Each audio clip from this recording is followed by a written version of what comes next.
Okay, we're finishing up with chapter 12, social psychology, and we were talking about stereotypes last time. When I mentioned Canada, I thought hockey, maple syrup. I happened to be in Canada a few years ago, and I found a hockey player that held maple syrup, of course. Voila.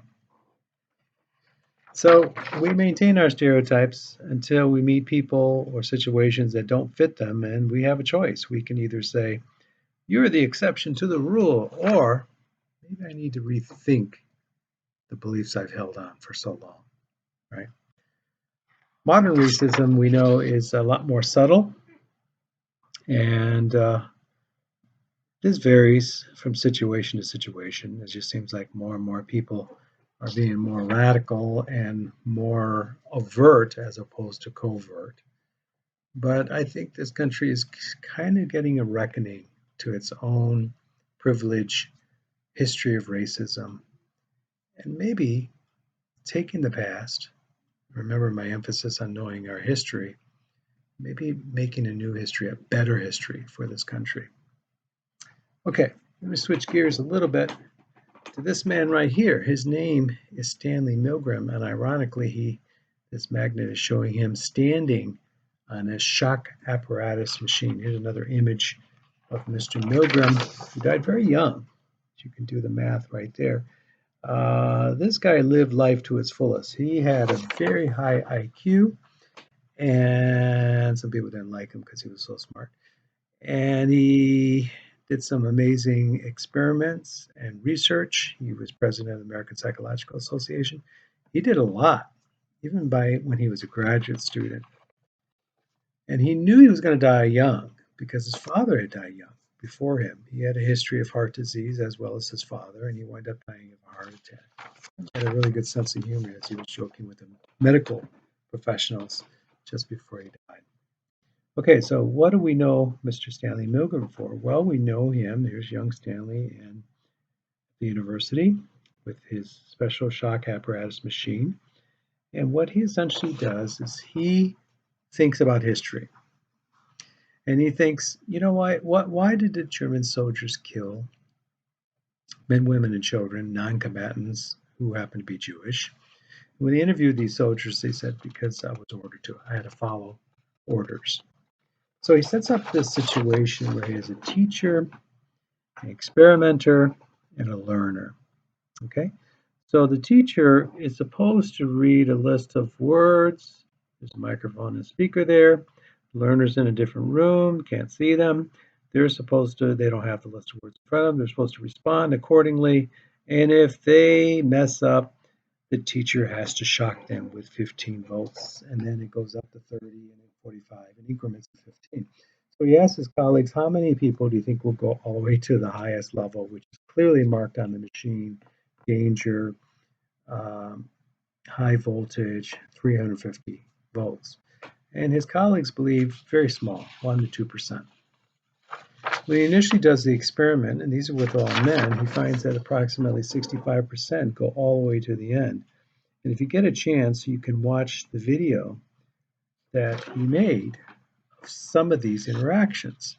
Where you see the teacher continuing to shock the person, despite the fact they hear things like this. Let me out of here, let me out of here. This hurts. I got a heart condition. And then silence towards the higher shocks. So the assumption on part of the teacher is, oh my goodness, I just killed somebody, or somebody's unconscious. They're not responding anymore. Well, they were urged by the experimenter to please continue with the experiment, and they did. And so Milgram wanted to find out why. Why did they obey? Right? What were the key factors that got them to obey? Now, these teachers, fortunately, were debriefed and told that they didn't shock anybody. Those learners were reading from a script or playing a recording. Nobody got hurt, nobody got shocked, but they didn't know that at the time. So what Milgram found out was that proximity was a big issue. How close the teacher was to the learner made a difference. The fact that they were hurting somebody that they couldn't see made sense. How close the experimenter was to the teacher seemed to make a difference too. The fact that the experimenter was standing right next to the teacher seemed to increase obedience. Legitimacy is the second factor. How legitimate the experimenter looked. So the person leading the experiment looked legitimate, and so there was more obedience. Also, the location, how legitimate the location was. This is occurring at Yale University, a very prestigious university. So people were thinking, hey, it's Yale, so it must be on the up and up. And finally, none of the teachers saw anybody before them defy the experimenter. So what's the fallout? There was some talk that some of the teachers, even though they were told they didn't hurt anybody, couldn't handle that. The fact that they might have hurt somebody or killed somebody and they killed themselves. Some had to be institutionalized. It turns out that those were false rumors. None of that ever happened. So why do people make up rumors? Why does anybody make up rumors, right? So Milgram taught us a lot about obedience. He got in trouble because of the experiment. He's told that you should never have done such an experiment. But we still learn from our mistakes. Enter the next person. Here he is. Philip Zimbardo. Philip Zimbardo, who I've had a chance to meet. Another person I asked for his autograph. We're going to talk about Mr. Zimbardo, specifically about his Stanford prison experiment. Now, there is a video clips of his experiment. There is a movie recently released a few years ago reenacting the experiment. There's been quite a bit written about this experiment. In a nutshell, what does Zimbardo do? Well, Zimbardo just merely advertises for students around Stanford to come in and participate in an experiment where some will play guards and some will play prisoners, and he'll sort of oversee the experiment. And here are some of the instruments I took pictures of. These are actual tools, chains used for the prisoners and uniforms for the guards. You see the whistles, and here's some of the prison gear. And he wanted to see the power of situation, and he quickly realized things, they were supposed to last a few weeks, but things deteriorated after a week, right? Severely so. People got so into their roles. And there's some debate as to how much encouragement they were from the experimenters to step over the line, so to speak. But this makes perfect sense to me. Anytime you wear a mask, it completely changes who you are, your identity. That's why we see people behaving in crowds and they happen to be having face coverings, and they're not a single entity anymore. Sometimes they move together and may do things that they would not normally do, right? So how far will people go when prompted? It just depends on what kind of guidance they have, right? And it comes down to an issue of conformity to some extent. And Solomon Asch did a great experiment on conformity. He happened to be a professor of Stanley Milgram. And I love this experiment because he's got some of this on videotape too, if you look it up. And he simply has these lines right here, and he asks a number of subjects, looking at this line, which line do you think it most closely resembles, either 1, 2, or 3? And there's a group of individuals, and they all answer incorrectly. They all answer 1. And the real subject doesn't know that the other people are in on the experiment and purposely answering incorrectly. After 2 or 3 trials of this, where everybody answers incorrectly, the subject starts to change their answer to match the group. And that's the power of conformity. So simple experiments sometimes can be so brilliant because it shows us that people kind of go along with the norm. It's always the exceptional person that stands up and says, this is wrong. We should stop this, right? Or in Kitty's case, this is wrong. I need to do something. I need to intervene. So essentially, social psychology deals with attitudes. Your attitude approaching this subject, psychology, or this chapter, social psychology, or this style of teaching, either remotely, can play a lot into how well you do, right? It's not that every time you believe something, it ultimately comes true, like self-fulfilling prophecy. But our attitude goes a million miles. It's just amazing how somebody can say something and change our attitude, right? Change our attitude, either for the positive or for the negative. Now, sometimes people find themselves in situations where they're doing something that doesn't quite match with their belief system, and this is known as cognitive dissonance.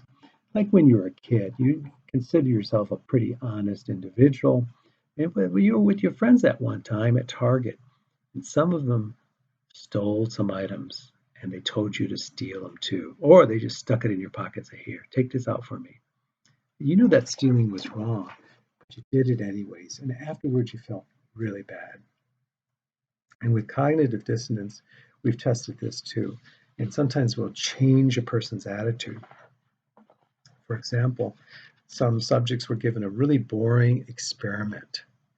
And after the boring experiment, which was very time consuming, they asked those people, can you take $1 and tell the next person who's going to take the same experiment that this is an exciting experiment?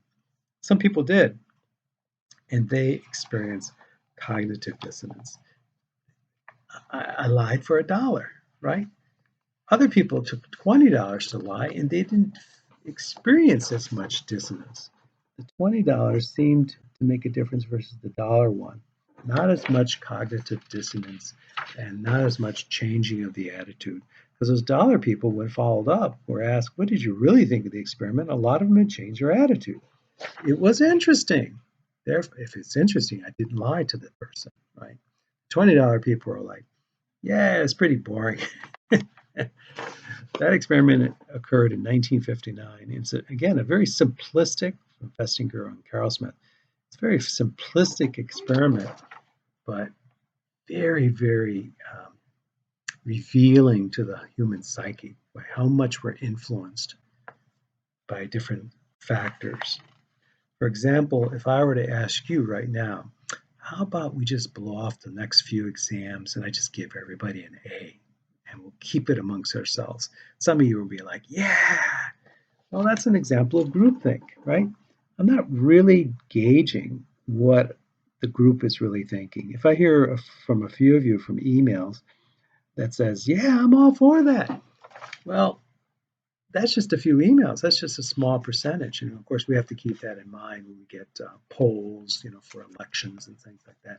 We get opinions, and this is just representative of a very small fragment. We're not really asking everybody. If I really wanted to find out if people wanted to do that, I could email each person individually, or just say anonymously, I want you to vote.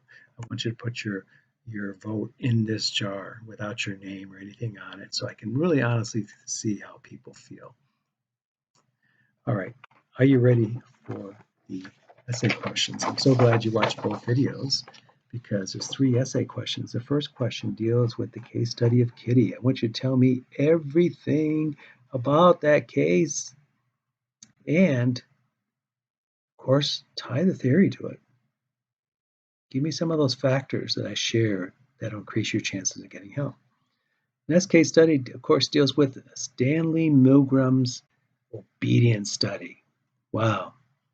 As an aside, when Philip Zimbardo did his experiment, he got a call from Stanley Milgram because Zimbardo got in trouble for the Stanford prison experiment, and Milgram told him, thank you for doing that experiment. Now the heat's off of me, it's on you. The last question is to tell me the difference between discrimination and stereotypes. Provide examples. You can do this with your eyes closed. Don't do it with your eyes closed. Take care. See you next chapter.